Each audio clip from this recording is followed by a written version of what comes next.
What's up, everybody? Welcome back to the Pack a Day podcast. I'm your host, Andy Herman. You can follow me on Twitter at Andy Herman NFL. The Packers win 28-19 over the Chicago Bears, becoming the all-time winningest NFL franchise with 787 regular season wins. And to join me to talk about it is the one and only Perri Goldstein. You can follow her on Twitter at Perri_Goldstein. Hi, Perri. Hi, Andy. How's it going? You know, it's always a good Sunday when the Packers win. And then I get to watch football for the rest of the afternoon with just happy thoughts.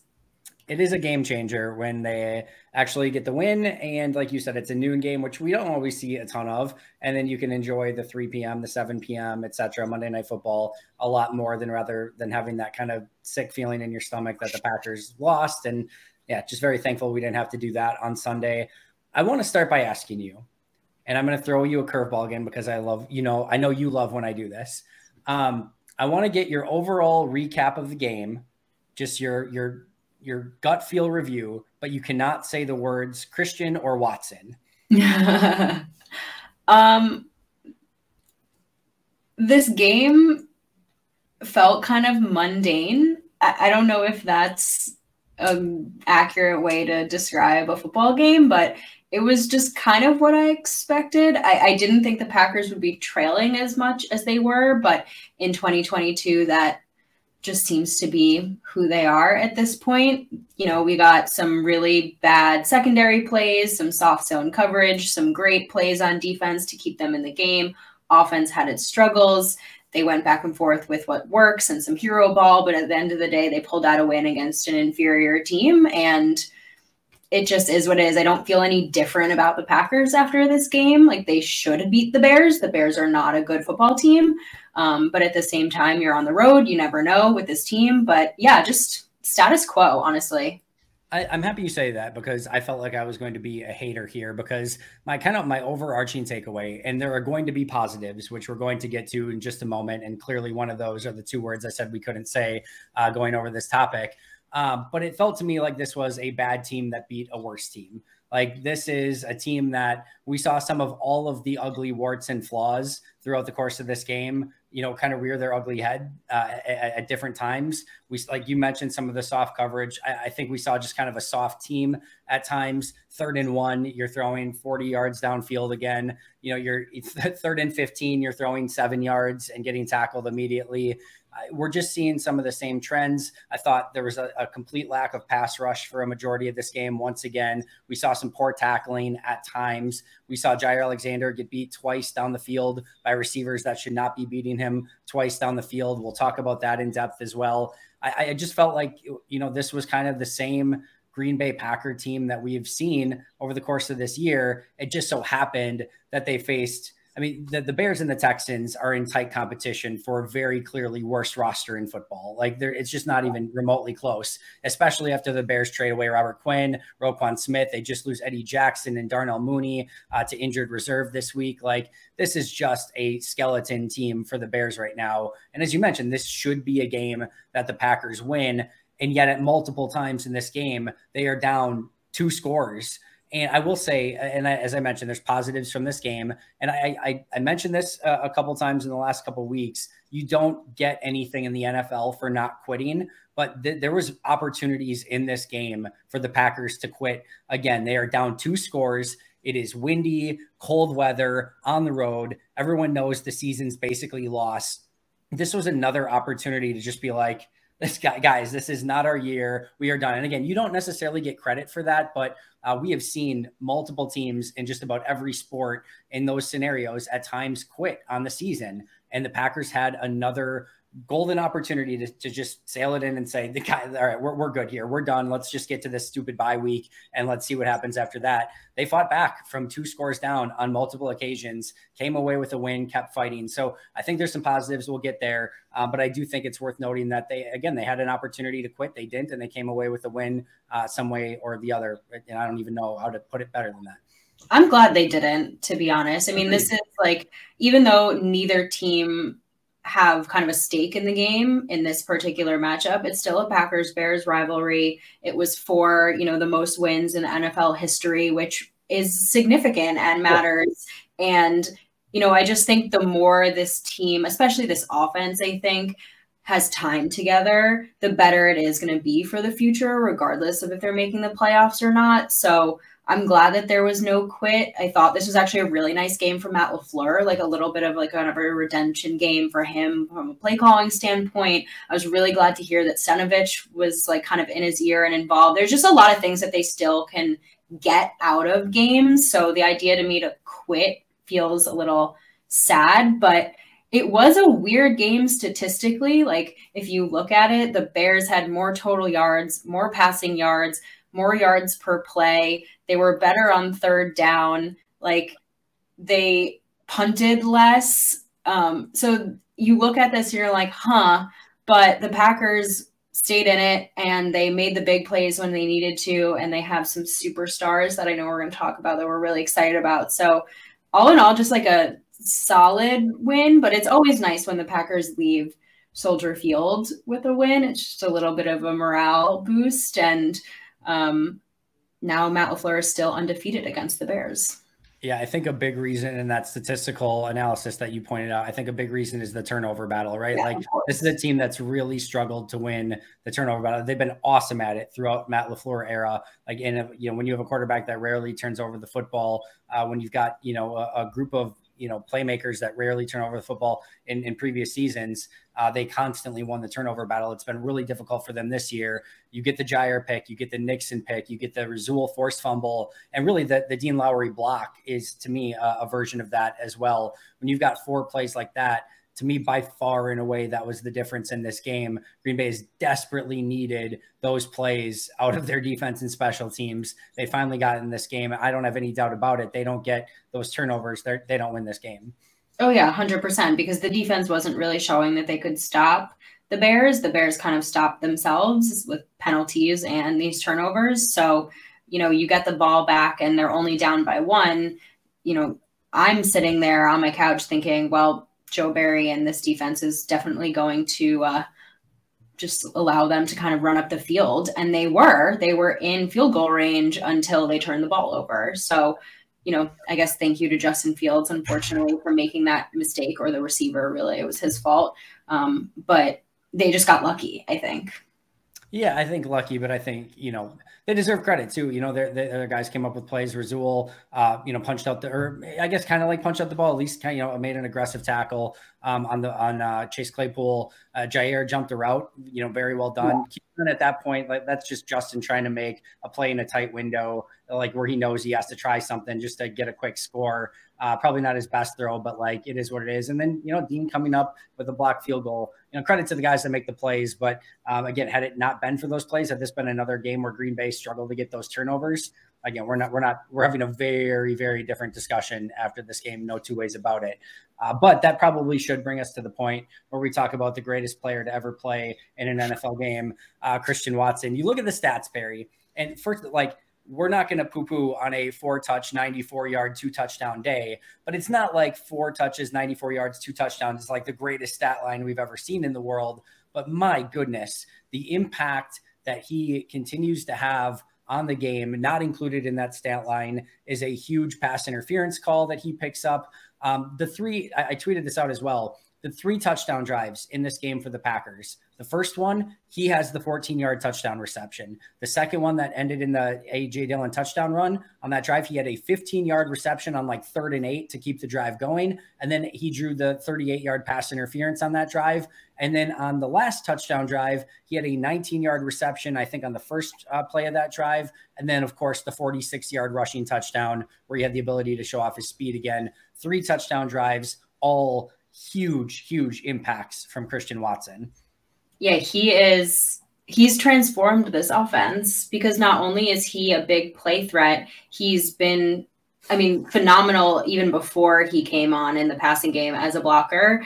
And now that defenses are really starting to respect him because they have to, because he's been stacking these successes now 4 weeks in a row, it allows the Packers to, and we've been using this word all season, they haven't been able to do it, but dictate what they want to do on offense, because they know that Christian Watson is going to take some attention away. I thought it was a little unfortunate that even with the attention that he's getting by defenders, and with the Bears kind of not having their starting 4 in the secondary, that some of the other receivers weren't getting open as much. I know Lazard had a really nice game. Like he was kind of Mr. Clutch in this game, but Christian Watson's really become kind of Rodgers' go-to guy. And you heard him say it earlier, this guy's always open, and he is, even when he's being defended really well. Plus his speed. Like we haven't had anyone, we had MVS, but MVS's hands were a lot more inconsistent than Christian Watson's are. And so his speed just completely changes this offense. They were having such a hard time getting vertical for like the entire season until he was able to change that for them. So I'm just really, really excited about what he brings. And if this is only the beginning, I mean, you have to imagine that there's still a level of development there. He's only going to get better. That should be really exciting. I've said this on a couple other podcasts as well, but like this is the exact player with the exact skill set that this offense needed. Like they desperately needed somebody that you can give the ball to at any moment and he can take it to the house. You can hand it to him on an end around and he can take it 46 yards for a touchdown with the game on the line, and you're not going to catch him. Like just to have that ability. And then, by the way, on the AJ Dillon run for the touchdown, who's running the jet motion to the opposite side of the field, drawing attention to that side of the field? It's Christian Watson. And I've mentioned it. I haven't seen the all 22 in this game yet, so I don't know on some of those Lazard plays over the middle if Watson's the one down the field dragging two defenders. But this offense has desperately needed somebody to just be a ball of gravity that just draws attention away from everything else, because Lazard, Cobb, Tunyon, Jones, Dillon, those guys can be good underneath, but they have to have space to operate. And there was nobody generating that space to operate. And I'm so excited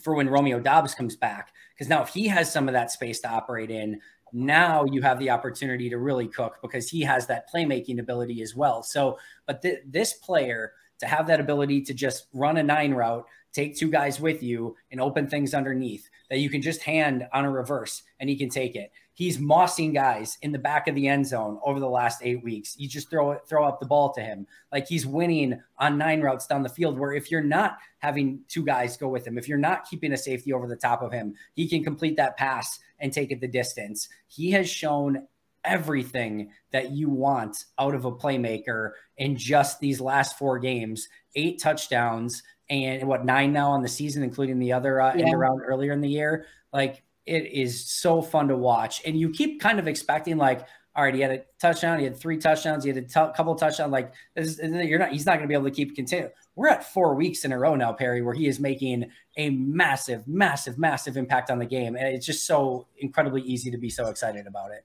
Yeah. And you and I have said on this show, right, the Packers team has kind of lacked playmakers. We have Aaron Jones. Obviously, Aaron Rodgers has always been that, but you add in a Christian Watson and hopefully, like you said, a Romeo Doubs who can make these plays, and it completely like changes the way that this offense can operate. And I think the one thing for me about Christian Watson was so far this season, they've kind of started to like stack what they're asking him to do, right? So for a while, he was just the motion guy, trying to get him involved there. Like you said, his first touchdown was, I think, on a jet sweep.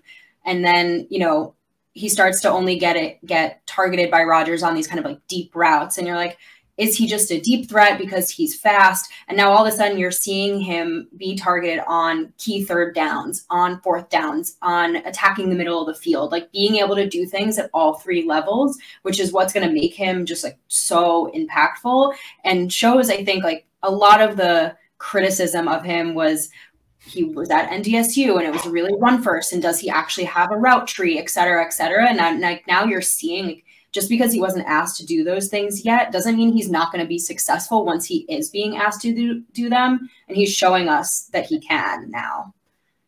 Yeah. And it's so exciting. It kind of goes back to like AJ Dillon catching the ball in the backfield, right? Yes. Just because he didn't do it at college doesn't mean he can't do it in the NFL. Same thing with Watson. Just because he didn't get asked to do some of those things doesn't mean he can't become the playmaker that, Green Bay desperately needed him to be in the NFL. It is beyond exciting to see what he is doing right now. And I keep being excited. Like now, every time the Packers are off it, like there was a stretch this year, Perri, very well, where like this offense was just like stuck in mud. And you're just like, man, even if they did something well, even if they scored a touchdown, it was like 16 plays, 80 yards, like, 4 yards per play, no explosives. It was just a grind. And you're just like, by the time they scored the touchdown, you were half asleep on the drive. Like, just to have somebody again that has that playmaking ability and that, at any moment can just take it the distance. It makes it so much more exciting as a fan. He has been the biggest breath of fresh air I think that this offense needed, that Rodgers needed, that LaFleur needed, that this fan base needed, just all of it together. And like I said, I couldn't be more excited about it. Yeah, and like the problem with this offense too was once they got down, it felt so insurmountable to come back because there was no one that could score so quickly. And now all of a sudden you're seeing, like, the Cowboys game is a perfect example. They were down 2 scores against a very good defense, but you get Christian Watson on a 63-yard touchdown, and like all of a sudden you're right back in this without having taken too much time off the clock. And don't get me wrong, I think having the skill that this Packers offense does to be able to drain the clock on a touchdown run is super important. We saw it in this game against the Bears. They scored, the Bears didn't have nearly enough time to get back in it, and in the end, that's why the Packers ended up winning, because they handled the time of possession. But all the good offenses that you think about, the Chiefs, the Bills, the Eagles, all of them, that they threaten it to be able to score a touchdown in 2 plays. And Christian Watson's the guy right now who can do that for the Packers. Very well said. I think let's stick on the offense for a moment, because I think over the last 4 weeks, and we should point out this offense was far from perfect on this day, but there were still exciting aspects that we got to see and discuss, and some of the flashes.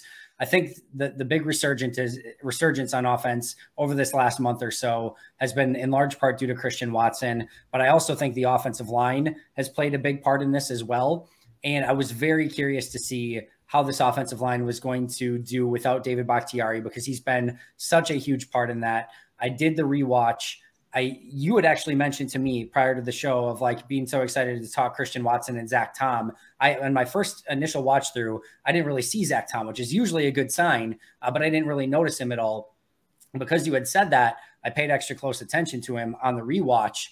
Man, I want to see the all-22. You never quite know until you see that, but it looked like he had a really, really good game. And this offensive line, blocking for AJ Dillon, blocking for Jones when he was in there. And then, I thought Rodgers had a pocket more often than not, allowing some of those plays to Watson to happen. Really excited about Zach Tom in this game, and really just the offensive line having another pretty solid game overall. Yeah, I mean, when you hear David Bakhtiari not being able to be in last minute, you are obviously concerned. And then you go into this game, and exactly right, you don't really hear anything about Zach Tom. I would love to see the stats on pressures, but Rodgers wasn't touched. He wasn't sacked once, although he had his scrambles. So he does that for himself, but it's not like they also were only running to the right side or like up through the centers. Like, they attacked the left side of the field just as much. And that's like a lot of credit, I think, to Zach Tom and how much confidence they must have in what he's able to do. And you're right, Rodgers had a really nice pocket. He had plenty of time on multiple plays to get the ball out where he wanted to. So I just think a lot of credit for a rookie who probably this whole week did not think he was playing and got thrown in one of the hardest positions in the NFL. And like we've said so many times, I think, the rest of the season's like, let's just see what they have in these young guys. And this was such a perfect opportunity for Zach Tom. It really was. And there was one combo block that he had with Mercedes Lewis. They may have been on the Dillon touchdown run. I forget off the top of my head, but there was a combo block that he had with Mercedes Lewis. They double the first guy. Zach Tom gets to the second level, gets the second guy, and just creates the space for AJ Dillon. Listen, Tom can get overwhelmed with power at times. He needs to add some functional strength. But the stuff that you see him do as an offensive lineman from an IQ standpoint, his combo blocks, his footwork, his agility, his ability, like his IQ picking up twists and stunts and identifying blitzes, he has some really rare stuff. And of course, we know he's an insane athlete as well. It's just, if he can get a little bit more functional strength, but like maybe we'll see what happens with Bakhtiari, of course, and that journey is going to be a really interesting one in the off season. But if he's just a left tackle, you have less like bull rush, whereas in guard and center, you've got big 300-pound defensive tackles just trying to push you into the backfield at all times. Left tackle, you're dealing a little bit more with speed guys that are more 250. He might be able to handle that a little bit better. I think we saw that against the Bears today. Just very intrigued with his upside. I know Ryan Gutekunst has deservedly caught some flack for some of his previous draft classes, and you don't get an award for, the first year of some of these guys and some of the potential that they've shown. But man, the Zach Toms, the Christian Watsons, the Romeo Dobbs, the JJ Nigbares, Quay Walkers had some ups and downs. Devontae Wyatt actually had a couple nice plays in this game as well. There's a long way to go, but this draft class really has some potential. It does. It's very exciting. I think Goot really needed a draft like that because the last couple of seasons have been like maybe one or two players that have come on, but he's made some questionable picks, especially with watching them kind of get rid of 2 previous third-round picks very quickly into their rookie contracts. So it's exciting. And this team is going into a transition, right? Not to take away from this game, but just to last comment on the draft is in a transition time, you need to be hitting on these guys in order to develop them for the next phase of this team. So it's good to see, but you're right. Long way to go. Very much so. I want to quickly talk on the running backs. Aaron Jones clearly battling through some things in this game. We even saw some Patrick Taylor. I think because of some of the injuries that Jones sustained, you could tell he was just kind of grinding it out and trying to do everything he could to get in there and help the team. But A.J. Dillon, we've kind of seen a new A.J. Dillon over these last couple games. It does feel like, and I don't have the statistics to back it up, but it does seem like once end of November, beginning of December starts hitting, A.J. Dillon starts hitting a little bit different. And he becomes a little bit more of a beast to try to tackle in cold weather. And we start seeing a little bit, more business decisions at times. I just really like how he's been running these past couple weeks. I thought the beginning of the season, September, October, early November, was a tough stretch for Dillon, probably the toughest of his career so far. And, but these last couple games has shown, exactly what A.J. Dillon can do. I also do think he's a little bit more of one of those momentum backs, right? Where like he almost needs to touch the ball 18, 20 times per game to really see what he's capable of wearing down a defense. And when you've got an Aaron Jones, he's just not going to have that opportunity. Today, he got more of that opportunity in cold weather against a fairly bad Bears defensive front, but we got a glimpse of what A.J. Dillon can do again. That's exactly what I always say about A.J. Dillon whenever there's criticism about him. He's a rhythm back. And he said it himself, too, when asked about it. He's just not the guy that – and look, the rotation for the Packers, I think, is what made today so successful, right? You're splitting carries. Unfortunately, Jones gets hurt. You have A.J. Dillon, who hasn't been used as much as he would if he was just the back somewhere else. So he's fresh and he can come in and you can see what he can do. But he is a guy that needs like multiple touches throughout a game to kind of get it going. He's almost like when you're like accelerating a car getting onto the highway, like you're not going 60 at first, like you got to get there. I don't know if that analogy makes any sense, but like that's the kind of back that he is. And I like to see him back to what we saw the last couple of seasons with him, because we always felt that it was more of a 1A, 1B punch, not a 1-2 punch. But so far this season, it really has been a 1-2 because Aaron Jones is just an incredible, spectacular player. But hopefully Dillon can kind of sub in when Jones is hurt. Hopefully it's not too bad. And then now that it's kind of the Dillon season, we can really see the two of them like work together. Yeah, we got a good glimpse of that today. And even last week, 8 for 64, I think, against the Eagles for Dillon, plus a couple of receptions out of the backfield as well. Back-to-back weeks with 20-plus yard touchdown runs. That's the A.J. Dillon we know, we love. The mayor of Door County and the Quadzilla, the Quad Father, every other nickname. It's just been really fun to see him get back to what we expect. And that's been another positive to take away from this game. Yeah. He had over 100 yards today between rushing and receiving. So really nice day from him. I think quietly over 100. I was surprised by that. Yeah, that's awesome. What were your thoughts on Rodgers in this game? He was fine. He did what he needed to do. Nothing I think we're so used to Rodgers and his like spectacular, like he didn't even hit 200 yards today, but he didn't need to because the ground game was working. Glad to see he's getting healthier, but yeah, nothing like overly spectacular. No, I give him credit for with the rib and the thumb for going out there and doing what he could to compete. Not an easy situation. You've got a very windy stadium from what it seemed like, and some of the kicks just like swirling around. A couple weird throws here and there. The one to Cobb where he just completely missed, thought Cobb was going to go down the sideline, but he was clearly just standing still. And like Rodgers just threw it, 10 yards past him. Like a couple things like that, a couple of missed throws down the field that I think he would like to have back. But like you said, he kind of did enough to win. It wasn't like a bad performance, wasn't a good performance. It was just kind of a performance. And again, when you've got a guy with, bad ribs and a bad thumb, I kind of get it. And I don't hate anything from it. I don't really want to spend a ton of time on this, but I was thinking about this today and I don't know that it's gotten any publicity yet. And maybe you can just tell me I'm an idiot. If the season ended today, or like if this was the last game of Rodgers, which is clearly not going to be, but if this was it, was this Aaron Rodgers' worst season of his career? I think statistically it is since his rookie season. Yeah. I mean, but just in general, like not even statistically, but if you just had to say worst season of Rodgers' career, would you say this one? I mean, besides the ones that he didn't play, obviously. Yeah. Oh yeah, of course. I think probably just he's lost a certain bit of that like magic fairy dust.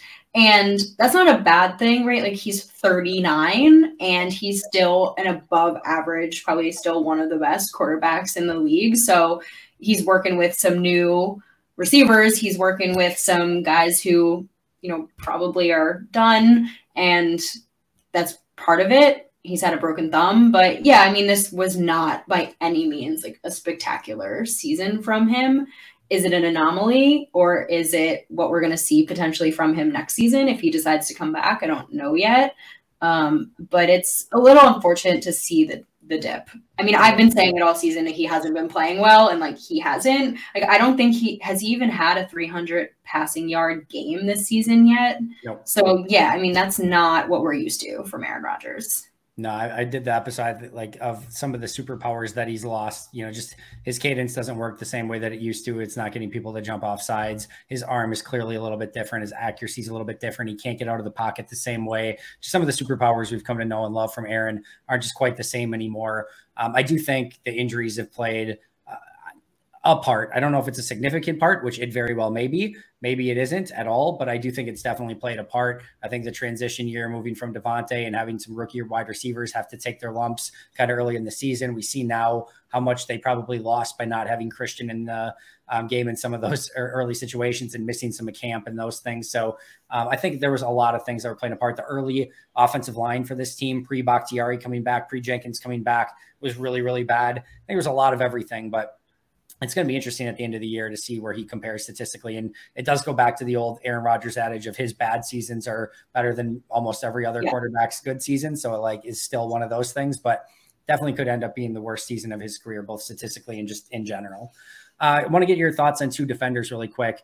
A kind of up and down game from Jair Alexander as the huge pick, but also the two deep completions allowed to EQ and N'Keal Harry. And then Kenny Clark, we actually saw a few plays from. It had been what I would label as the worst 5-game stretch of Kenny Clark's career. Prior to this, we saw him make some really big plays, certainly in the run game early in this one. Kind of faded off as the game went along at first glance. I'll be interested to watch him on all 22 as well. But thoughts on Alexander and Clark on this one? I don't think, look, the pick kind of sealed the game for sure, but it doesn't totally negate the two huge plays that Jair gave up. Like his thing is being a top coverage corner, right? We've talked about this on the show too. He is not the big splash play, but going to give up some, Stephon Diggs, or not Stephon, sorry. Trayvon Diggs. Stephon's brother. Right. Like he's not a Trevon Diggs kind of coverage where you're like, okay, yeah, he might do that, but he's going to get like 11 picks on the season and somewhere it like evens out. Like Jair's thing is coverage and you're getting beat by two like very mid wide receivers, probably mid at best. So it's just kind of disappointing. And I think the attitude along with it is just like, bro, you got beat for like 130 yards in this game on 2 plays, maybe tone it down. And I think we'd be having a really different conversation about him if he hadn't had that interception. It definitely is band-aided. But yeah, just disappointing for him, you know, to get paid and then be playing like this. Now, again, I think there's questions around, is it what Perri is asking them to do and being put in certain positions versus Jair just maybe losing a step? Like, my hope is the former, because you don't want to have just paid someone thinking that he is like one of the top corners in the NFL. And he has been playing like that for the past couple of seasons and it not be the case. But not very disappointed. And he's, I mean, I'm like the biggest Jair Alexander fan there is. Yeah, no, it's been a really interesting year for him. When I went back and watched this game, I watched him a little bit closer. This is sort of like a yeah, but sort of thing. But like the two big completions that he allowed were obviously really bad plays. He gambled on both plays, got beat on both plays by two very unspectacular wide receivers. And when you're a top guy at corner, those things can't happen. I did think, going back and watching the rest of the game, that he had a bigger impact on the game overall in a positive way than I thought. I thought he was a little bit more aggressive. He had that play on like the little screen on the outside. He had another play where he was involved in an incompletion. I thought he played a little bit more physical in this game, which is not saying much because he's been very much lacking physicality at different times in the season and not getting involved in the run quite as much. But I did think he came up and made some plays. And then he did have the, you know, kind of the game-winning interception in a way as well. So I didn't think it was as bad as I thought when I watched it live. But there's still the caveat that he allowed two massive completions in a game to two underachieving wide receivers. And that's still not what you expect from your top cover guy. So definitely up and down from him. Happy to see a couple plays from Kenny Clark. But Green Bay needs those two players specifically to be all pros, like not just good players, not great. Like they need to be all pro caliber players. They haven't been. We saw some signs from both with the Jair pick, with the Kenny Clark making some splash plays in the backfield, but they need those guys to be more consistent and more playmaking than what they have been over the course of the season so far. Yeah. The thing with Kenny is that I would love to have seen the way this defense would be playing with Rashawn still healthy. Because I think it's been a huge night and day flip since he tore his ACL. Because now Preston, Kenny, everyone along that line has to deal with so much more than if Rashawn is in the game. So it's nice to see Kenny back in there. And again, I don't know if there's like a direct correlation here, but it feels relevant that he hasn't been on as much pretty much since Rashawn got hurt. And I just feel that way in general about this front. Don't get me wrong. I know Justin Fields has legs, but he doesn't have the best offensive line, and they didn't have a single sack this game. Like, they just really can't get pressure. Even when they blitz, they can't get home. And it's just a completely different – it's just so evident to me how much they miss Rashawn Gary. No question about it. It's a total game changer. He is the impact guy in this defense, and not having him affects everyone else. So when that injury happened, it was just like, for how bad the season was going, that was like the low, because when Rashawn goes out, you basically know, like, even if this team makes a crazy run and wins out the remainder of the season and gets in the playoffs, you just can't win without him, like, consistently. Like, you can't go on a run in the playoffs without that guy. They can't get pressure without him. Like, it was the ultimate kick in the gut, because even if Rodgers or somebody like this team pulls out something magical and makes a run like that, it just all becomes almost much ado about nothing, just because he's so freaking important to this defense and this team as a whole. And they just don't have any, as good as Enigbari's been for a 5th round pick, just they don't have anyone close to replacing him. I wanted to get some quick hitters out there and just get your thoughts. Per Next Gen Stats, Packers played zone coverage on 100% of pass plays in Week 13, becoming just the second defense to do so in a game this season. They said the strategy to keep eyes on Justin Fields was effective. Fields had a season-low 7 yards on 2 scramble runs. Clearly, he had a lot of yards on designed quarterback runs, but when playing the pass and when not allowing him to scramble, they did hold him a little bit better. Thoughts on Joe Barry's scheme in this game? No. Just no, I don't care about his scramble runs. You still gave up. He had 71 yards on the ground. And the whole thing about, I almost tweeted this out and I had too many characters. So I was like, I'm just going to wait for Pack-A-Day to say this. But like, the whole point of Joe Barry's zone, whatever, is to prevent the big play. Like, give up the little bit on the underneath, maybe allow obviously always allow some rushing yards, but like you mitigate the big play. And they didn't do that in this game even, right? They still gave up 2 huge, 3, if you include the Justin Fields run, 3 huge explosive plays. So at this point, like, none of it is working. The whole plan isn't working. And you really only were able to win this game because the Bears are bad. Like, we saw it with the Eagles, right? Like, they're going to win when you allow this to happen because you're not stopping the run. You're not stopping those like mid-range throws, and you're not stopping the explosive plays. Like, what are you doing? So, and they still cannot get off the field on 3rd down. They do great things on 1st and 2nd down, and then it doesn't matter because they give up a 3rd and 10. And I'm so sick of the zone coverage. How do you really feel about it? That was very well said. I don't have anything to add to it. That was perfect. Thoughts on going for 2 at the end of the game? Brilliant. I thought it was gutsy by Matt LaFleur. I thought it was a great call. Obviously, we feel that way because it worked. It'd be different if it hadn't. But at the same time, like, you go for the dagger. So, like I said earlier, I think this was a really nice kind of redemption game for Matt LaFleur on some of his decisions, and that was top of mind when I said that. This is a Madden strategy 101. This is a very popular strategy in Madden and Madden Online. I love this call every single time. Here's the reason why. You get the 2, game over, right? Like, almost entirely game over. They'd have to go down, score, get a quick score, get an onside kick, get another score. Like, the odds of that happening insanely slim. So you get the 2-point, game over. If they don't get it, the Bears probably, as Matt LaFleur mentioned, I think Bears go for 2 to win the game if they would actually go down and score a touchdown. So you basically have, in my opinion, 3 opportunities to win the game. You hit the 2-point conversion, you win the game.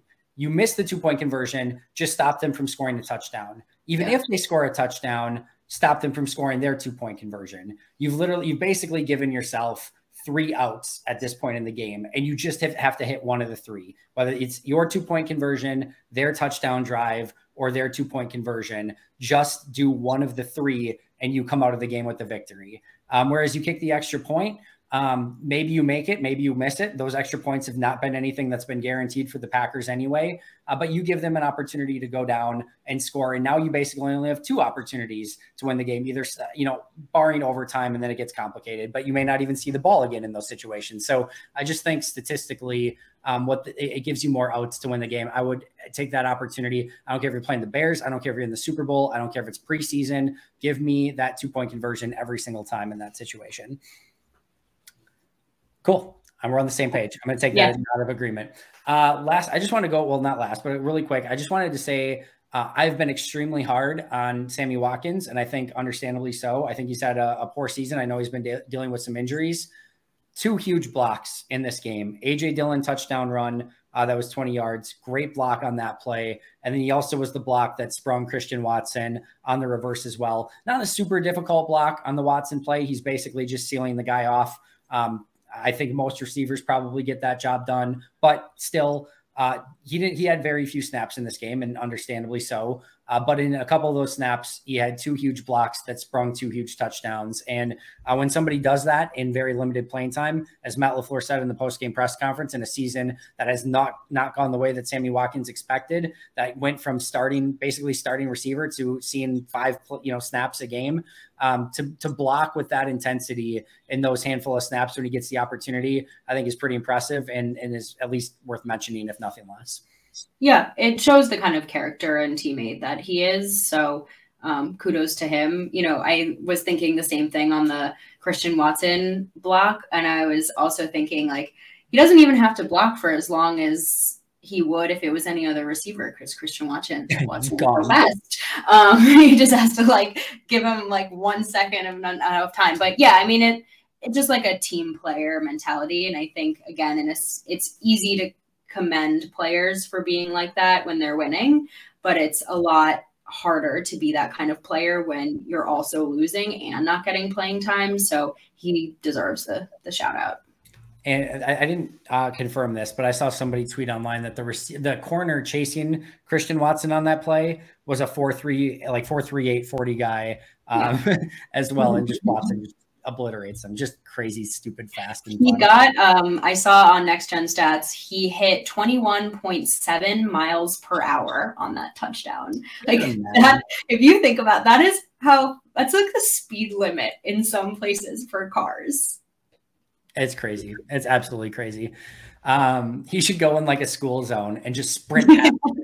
He's going too fast, sir.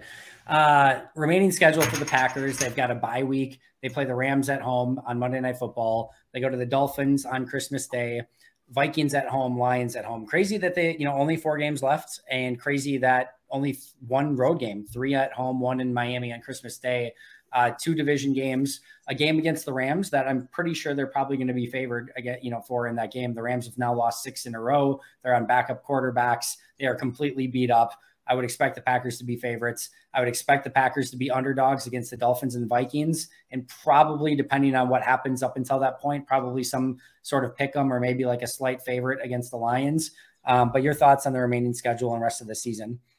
I actually think the Packers have some good chances the rest of this season. I know that might be a bit of a hot take, but the Rams are very beatable, especially from home. We heard today, actually, that Stafford has some kind of spinal contusion. He's definitely out for the rest of the season. So no matter what, you're going against a backup. We also know they don't have Cooper Kupp. Like, just a very, very winnable game. I thought Miami, we're recording this on Sunday, so I thought Miami looked very human today against the 49ers, and they were with their 3rd string quarterback. Now, granted, the Niners have the best defense in the league right now, but they're so good. They're what I wish the Packers were. But again, like, I think if the Packers do everything right, like, the margin for error is obviously non-existent, but that can be a game they're competitive in. The Vikings are the ones that I think might be the most obvious L to me. They're just like riding a high right now. They're going to win the division. Like, they're just ready for the next level, but it is at Lambeau, so anything can happen. So I don't know. It would be nice to get, I think, like 2 of the 4 of the remaining games as wins. Yeah, I think so too. I think they win that Rams game, especially coming off a bye. And I think they probably pick up at least 1 of the remaining 3. Maybe they get 2, but either way, it's a little bit more interesting coming off a Bears win. And then, coming off by facing a pretty bad Rams team. We'll see where things are at after that. And just as Matt LaFleur always says, take it a week at a time. For those of you keeping track at home, ESPN gives Green Bay a 4.8% chance to make the playoffs. The Athletic gives the Packers an 11.5% chance to make the playoffs. So certainly a lot better than what ESPN is giving them. Right now, we're recording as the Colts are playing. Right now, they would have the 11th pick in the draft. If the Colts were somehow able to beat the Cowboys, that would move up to the 10th pick in the draft if the season were to end today. So Green Bay, Perri will finish somewhere between top 10 pick and winning the Super Bowl. We're just going to have to tune into the remainder of the season to find out which one it is. Yeah, we will see. They're not mathematically eliminated yet, which means we will get Aaron Rodgers until they are. And hey, 4.8 is not 0, so anything can happen in the NFL any given Sunday. Last thing really quick, did you catch the first Aaron Rodgers, it has to be mutual at the end of this season in his press conference today? The very first one, a tradition unlike any other. Our very first, it's got to be mutual. So, take that wherever you will in the future. We don't have time for that today, but we'll go. If you have a comment, go ahead.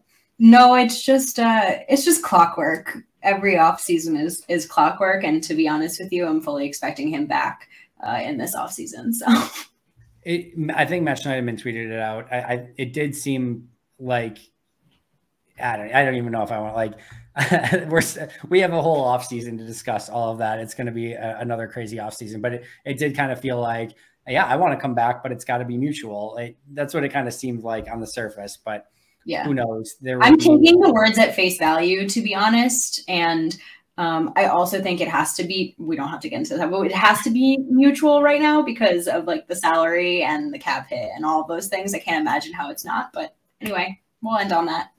Oh, we could actually go down quite the rabbit hole there, but final thoughts, Perri, on Packers, Bears, and anything else you want to go over? Just always nice to get a win. I think in this season, I don't take the wins for granted. So it will feel good to have a victory Monday tomorrow. And, excited about some of the young guys on this team. I think that's regardless of record and win, loss, and playoffs, whatever, you can kind of focus on them and still be very, very excited about what's happening with this team. It's always great to beat the Bears, right? Like it always feels good to beat the Bears. There's no two ways about it. So I will take that victory every day of the week, every season. And like you said, not take them for granted, especially in a season when they've been so incredibly hard to come by. Perri, where can we follow you on Twitter and where can we find Pax What She Said? Yeah, you can follow me at Perri_Goldstein. You can follow the other podcast at PWSS Podcast on Twitter. I record twice a week with the incredible Maggie Loney, who is back now recording with me. Very short maternity leave from the podcast. So you can catch our recaps. Probably will be up on Tuesday morning. And then we will do something fun for the bye week since we won't be previewing a game. But check us out at PWSS Podcast. Make sure to check out Pax What She Said. It's awesome every single week. Maggie and Perri do a tremendous job. Of course, you can find Maggie here on the Pack-A-Day Podcast as well. You can follow the podcast at Pack-A-Day Podcast. You can follow me at Andy Herman NFL. That is going to do it for us today. But until next time, and as always, go Pack Go. Go Pack Go.